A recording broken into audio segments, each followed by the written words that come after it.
Hello my friend and welcome to my channel. Today I've got bases loaded lacquer. Come on blue. And I'll be using a stamping plate KM-03.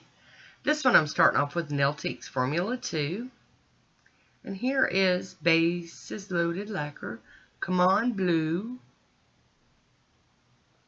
Squishy jelly. So here we go with our first coat. And since it is a jelly, it is going to take a couple of coats, maybe 3, we'll see. But it depends on how you like wearing your jellies. I love this one. All the flakies in it are so pretty. And it does look a little stringy there, but I didn't have any problems with it. And here we go with our second coat. You can see it building up real nice. Very pretty.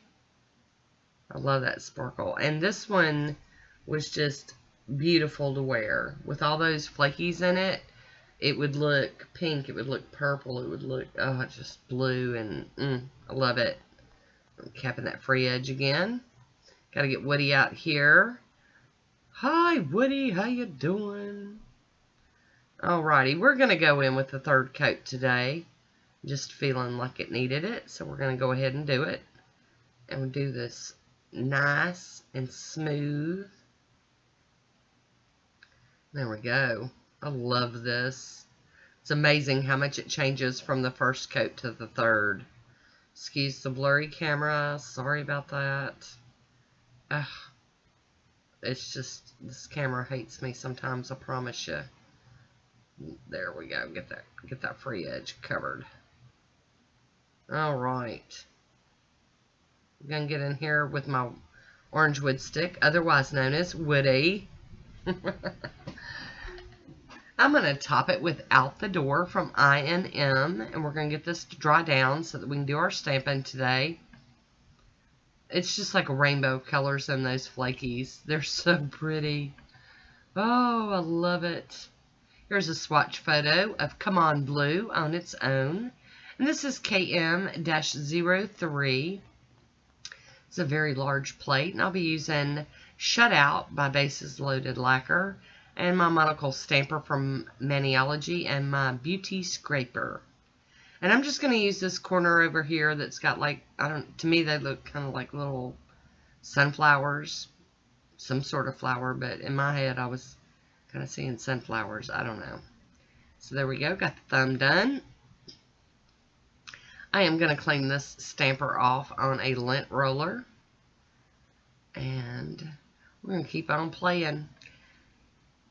I love plates like this that have a lot of image and stuff on it so that you can kind of mix and match and, you know, not have to keep cleaning the plate in between each one. You can just kind of keep moving around the plate some.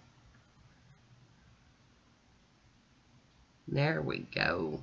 And these plates are also really good for people with really long nails because the images they're longer, they're bigger, they're wider, but with people with short nails, we get to pick and choose and use bits and pieces of it, and it still looks lovely. There we go. Plop that on there. And then dun da da da. I'm going to clean the plate real quick with some acetone. And then I'm going to get to this last one. I'm going to use that image that I used on my thumb. I'm going to use that on my pinky. But I thought they all went real well together. So, you know. Ta-da! I am going to go in with a piece of tape and do a little bit of cleanup off of my skin. And get as much of that off as I can. And then as usual, even though I probably didn't need it, I'm going to use my cleanup brush to, you know, fully clean it up. Make sure there's nothing, not even any little bitty pieces. I like to get all of it. I'm going to top it with the smudge-free top coat from Maniology. I'm going to get it to dry down, and then we're going to top it with the Fast and Hard from Vibrant Vinyls. And this will seal this nail design in for me today. I hope you enjoyed this one. If you would, leave me a comment down below and let me know what you think about it. I always love hearing from you. Here is my swatch photo. And that is it for me today. I want to thank you for watching. Until next time, be good to yourself.